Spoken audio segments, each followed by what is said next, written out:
Good morning student. I am Raja Kumar और आप देख रहे हैं अपने चैनल सक्सेस विद प्रिंस।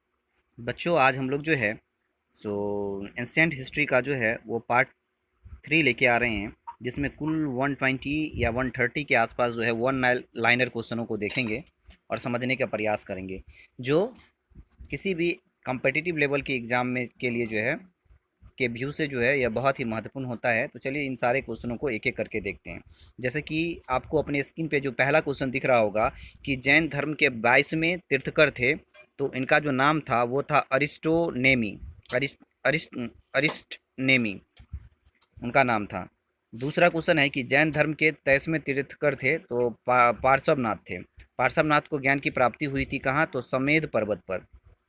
समेघ पर्वत पर। पार्श्वनाथ की 4 शिक्षाएं हैं। एक सत्य, दूसरा अहिंसा, तीसरा अस्तेय एवं चौथा अपर अपरिग्रह अपरिग्रह करके पांचवा महावत वर्त ब्रह्मचर्य जोरा है किसने कहा था? महावीर ने। जैन धर्म के अंतिम यानी कि 24वें तीर्थकर कौन थे? तो महावीर। महावीर यानी कि की पत्नी यशोदा थी, जिनका जन्म कहाँ पे हुआ था? कुंडल ग्राम में हुआ था। यानी कि महावीर का जन्म जो है वो कुंडल ग्राम में हुआ था, जो वैशाली में पड़ता है। कब हुआ था? तो 599 ईसा पूर्व में हुआ था। महावीर की मृत्यु जो पावापुरी में हुआ था, कब हुआ था? 468 ईसा पूर्व में हुआ था। महावीर के बचपन का नाम क्या था? वर्धमान।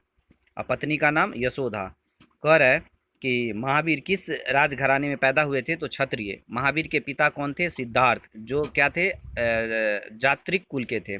महावीर के माता त्रिशला, जो लक्ष्मी गणराज्य की पुत्री थी। महावीर की पुत्री का नाम क्या था?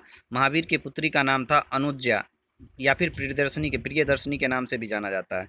महावीर स्वामी को ज्ञान की प्राप्ति हुई थी कहाँ? तो जाम्भिक ग्राम में पालिका नदी के तट पर साल वृक्ष के नीचे ज्ञान की प्राप्ति हुआ था। जैन धर्म में पूर्ण ज्ञान के लिए कौन शब्द का प्रयोग किया जाता है? तो केवल्य। महावीर ने प्रथम उपदेश दिया था राजगीर में। प्रथम शिष्य या अनुयायी था वो क्या था? जामली, जो दामाद थे उनके। महावीर और बुद्ध दोनों ने उपदेश दिया था कहाँ पे? तो मगध नरेश बिंबिसार के शासनकाल में।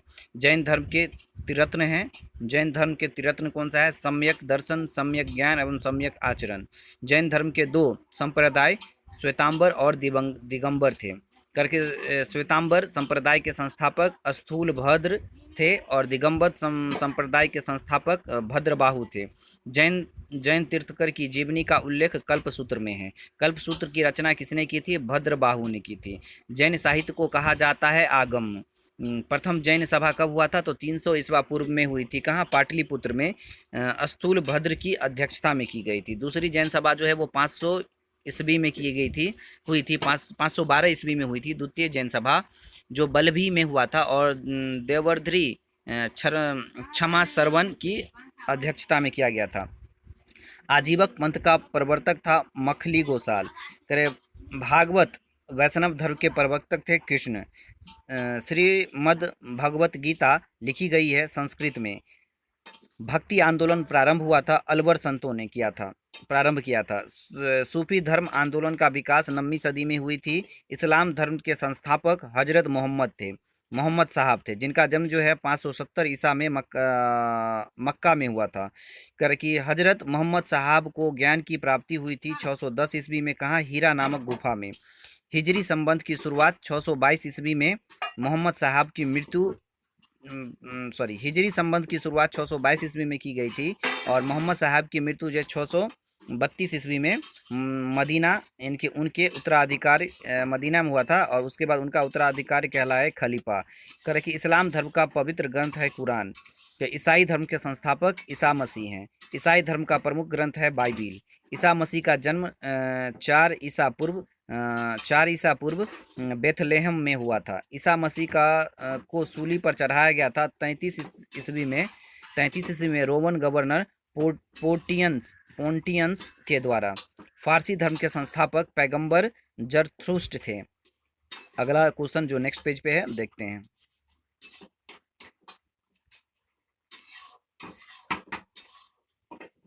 अगला क्वेश्चन है कि फारसियों का धर्म ग्रंथ है तो जैन अवेस्ता। करे 16 महाजन पदों की सूची मिलती है बौद्ध ग्रंथ में। करे अंगुत्तराय निकाय एवं जैन ग्रंथ भगवती सूत्र में जो है ये सारा जो है 16 महाजनपदों की सूची मिलती है। कर कि अवंती या अंग की राजधानी थी। अवंती की राजधानी उज्जैन और अंग की राजधानी चंपा थी। कोसल और मल्ल की राजधानी, कोसल की राजधानी श्रावती और मल्ल की राजधानी कुशीनारा। करे वतस और सुरसेन की राजधानी थी। वतस की राजधानी कौशाम्बी और सुरसेन की राजधानी मथुरा था। वाजी और गंधार, वाजी की राजधानी जो है वैशाली और गंधार की राजधानी तक्षशिला था। फिर मगध के सबसे प्राचीन वंश का संस्थापक बृहदत्त था जो वास्तविक संस्थापक बिंबिसार था। यानी कि मगध के जो सबसे प्राचीन वंश था वो का संस्थापक था वो बृहदत्त था और वास्तविक संस्थापक जो है वो बिंबिसार था। मगध की प्रथम राजधानी गिरिब्रिज जो राजगिरी में था। करके हर्यक वंश का संस्थापक बिंबिसार था। बिंबिसार की हत्या अज्ञातशत्रु ने की थी। अज्ञातशत्रु या कुनिक की हत्या उद्यान ने की थी। करे पाटलिपुत्र की स्थापना की थी उद्यान ने। पाटलिपुत्र बसा है गंगा सोन के संगम पर। हर्यक वंश का अंतिम राजा था नाग दशक।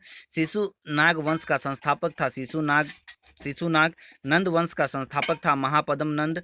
करके नंद वंश का अंतिम शासक था धनानंद। अष्टधाई प्रसिद्ध कृति है पाणिनि की। भारत पर प्रथम आक्रमण किया था ईरानियों ने। भारत पर प्रथम असफल आक्रमण किया गया था डेरियस प्रथम या फिर प्रथम या द्वारा प्रथम ने 516 ईसा पूर्व में किया था। भारत पर आक्रमण करने वाला पहला यूनानी शासक थे सिकंदर जो 326 ईसा पूर्व में भारत पर आक्रमण किया था। सिकंदर जिनके पिता का नाम था फिलिप का जन्म कब हुआ था? 356 ईसा पूर्व में। धनानंद समकालीन था किसके? सिकंदर के। सिकंदर की मृत्यु 323 ईसा पूर्व में कहाँ पे हुआ था? तो बेबीलोन में हुआ था। सेल्यूकस निकेटर था सिकंदर का सेनापति। सिकंदर जिनके गुरु अरस्तु थे का घोड़ा घोड़ा क्या था? बुकाफेला। कर सिकंदर और पोरस के बीच का जो युद्ध कहलाता है उसे कहते हैं हाई डेस्पीज या फिर झेलम या फिर वितस्ता का युद्ध। करिए मौर्य वंश का संस्थापक था चंद्रगुप्त मौर्य। मौर्य वंश के प्रचलित मुद्रा थी पन। सुदर्शन झील का निर्माण चंद्रगुप्त मौर्य ने किया था। चंद्रगुप्त मौर्य ने जैन धर्म की दीक्षा भद्रबाहु से ली थी। चंद्रगुप्त मौर्य के गुरु एवं महामंत्री चाणक्य थे। चाणक्य के अन्य नाम विष्णुगुप्त तथा कौटिल्य भी है। कौटिल्य रचित अर्थशास्त्र की पुस्तक संबंधित है राजनीतिक से। भारत की मैकियावेली कहा जाता है चाणक्य को। मुद्रा राक्षस नाटक के रचयिता विशाख दत्त थे। करके चंद्रगुप्त मौर्य के दरबार में आने वाला प्रसिद्ध यूनानी था मेगास्थनिक जिनके द्वारा पुस्तक जो लिखी गई थी वो इंडिका पुस्तक के लेखक मेगास्थनिक ही थे। ये क्या थे? यूनानी थे। करके मेगास्थनीज था सेल्क्युस निकोटर का राजदूत। सेल्क्युस को पराजित किया था चंद्रगुप्त मौर्य ने कब? 305 ईसा पूर्व में। चंद्रगुप्त मौर्य की मृत्यु हुई थी 298 ईसा पूर्व में। कहाँ? तो सरवनबेलगोला में जो कर्नाटका में पड़ता है। उपवास करने के दरमियान उनकी मृत्यु हो गई थी। अगला है कि सरवनबेलगोला में गोमेश्वर की विशाल प्रतिमा को बनवाया था तो चामुंडराय ने कब? 983 ईस्वी में। चंद्रगुप्त मौर्य का पुत्र या फिर उसका उत्तराधिकारी कौन कहलाए? तो बिंदुसार। करे कि अमित्र घात के रूप में प्रसिद्ध है बिंदुसार। डायमेकस भारत आया था बिंदुसार के समय। अगला क्वेश्चन नेक्स्ट पेज पे है।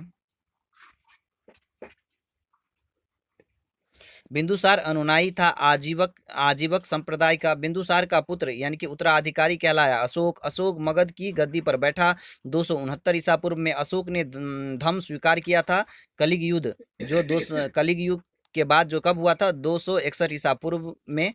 इसके बाद जो है उन्होंने धम्म स्वीकार किया था। अशोक ने बौद्ध धर्म के प्रचार के लिए श्रीलंका भेजा था अपने पुत्र किसे? तो महेंद्र एवं पुत्री किसे? तो संघमित्रा को। शिलालेख का प्रचलन प्रारंभ किया गया अशोक के समय में या अशोक ने किया था। शिलालेख में प्रयुक्त भाषा थी प्राकृतिक। खरोष्टी लिपि लिखी जाती थी दाएं से बाएं की ओर। खरोष्टी लिपि में कैसे लिखे जाते थे? तो दाएं से बाएं की ओर। ब्रह्म लिपि लिखी जाती थी बाएं से दाएं की ओर। अशोक के शिलालेख की संख्या कितनी है? 14। जिसकी खोज सर्वप्रथम किसने की थी? तो टी पेनथेलर ने कितना? 1750 ईस्वी में। अशोक का सबसे लंबा अस्थक लेख है 7वां। अशोक के अभिलेख को सर्वप्रथम पढ़ा था जेम्स प्रिंसेपल कब? 1837 ईस्वी में। अशोक का सबसे छोटा स्तंभ लेख है रूमिनीदई। अशोक का नाम अशोक है। मौसिकी अभिलेख जो आंध्र प्रदेश एवं गुजरा जो मध्य प्रदेश में पड़ता है। अभिलेख में जो है अशोक का नाम, अशोक का वर्णन है करके अभिलेखों में अशोक को कहा गया है देव नाम प्रिय।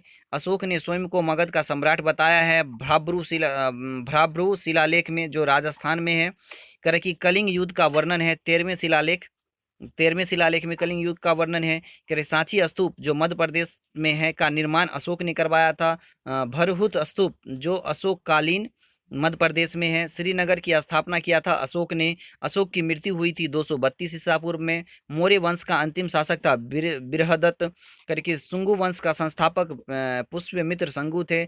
शंगु शासक की राजधानी विदिशा थी। पुष्यमित्र शंगु ने अश्वमेघ यज्ञ कराया था। 2 महाभाष्य के रचयिता थे पंतजलि करके। शुंगु वंश का अंतिम शासक था देवभूति। कनव वंश का संस्थापक था वासुदेव। कनव वंश का अंतिम शासक था सुशर्मा। सातवाहन या आंध्र वंश का संस्थापक था सुमुख। सातवाहन वंश जिसकी राजधानी प्रतिष्ठान महाराष्ट्र थी का महानतम शासक था गौतमी पुत्र सतकर्णी करे। सीसा का सिक्का चलवाया था सातवाहनों ने। ब्राह्मणों को भूमि दान देने की परंपरा की शुरुआत की गई थी सातवाहनों के द्वारा या सातवाहनों ने की थी। सातवाहनों की भाषा यानी कि लिपि थी प्राकृतिक या फिर ब्राह्मी, यानी कि भाषा तो प्राकृतिक थी। सातवाहनों की भाषा प्राकृतिक थी और लिपि क्या थी, ब्राह्मी थी। हाथी गुफा शिलालेख उत्कीर्ण कराया गया था कलिंग नरेश खारवेल के द्वारा। भारत पर आक्रमण करने वाला विदेशी थे। पहले यूनानी आए, पहले हिंदू यूनानी, उसके बाद शक, उसके बाद पहलव, उसके बाद कुषाण जो है भारत पर आक्रमण किया था। भारत में सर्वप्रथम सोने के सिक्के जारी किए गए थे हिंदू यूनानी के द्वारा, जिसे इंडो ग्रीक कहा जाता है कि शासकों ने किया था। हिंदू यूनानी शासकों ने किया था जिसे इंडो ग्रीक के नाम से भी जाना जाता है। भारत आने वाला प्रथम यवन था डेमेट्रियस। प्रमुख हिंदू यूनानी शासक था मिलांडर को हराया था पुष्यमित्र शंगु ने। मिलिंद पन्हो ग्रंथ की रचना की थी नागसेन ने। यूनानियों के बाद भारत आए थे शक ने। शकों का सबसे प्रत्यापी शासक था रुद्रदामन। तो बच्चों ये जो है हमारा एसेंट हिस्ट्री का जो है वो पार्ट 3 है। और आई थिंक कि आपको ये वीडियो अच्छी लगी होगी। यदि अच्छा लगा है तो हमारे चैनल को लाइक, सब्सक्राइब और अधिक से अधिक शेयर करें ताकि आप जैसे और बहुत सारे बच्चों को इसका लाभ पहुँच सके और आप हमारे साथ मिलके जो है किसी भी कॉम्पिटिटिव लेवल की जो है एग्जामिनेशन का जो है एक अच्छे से तैयारी कर सके। तो फिर मिलते हैं इसी प्रकार के नेक्स्ट वीडियो में। तब तक के लिए thank you, take care, good morning.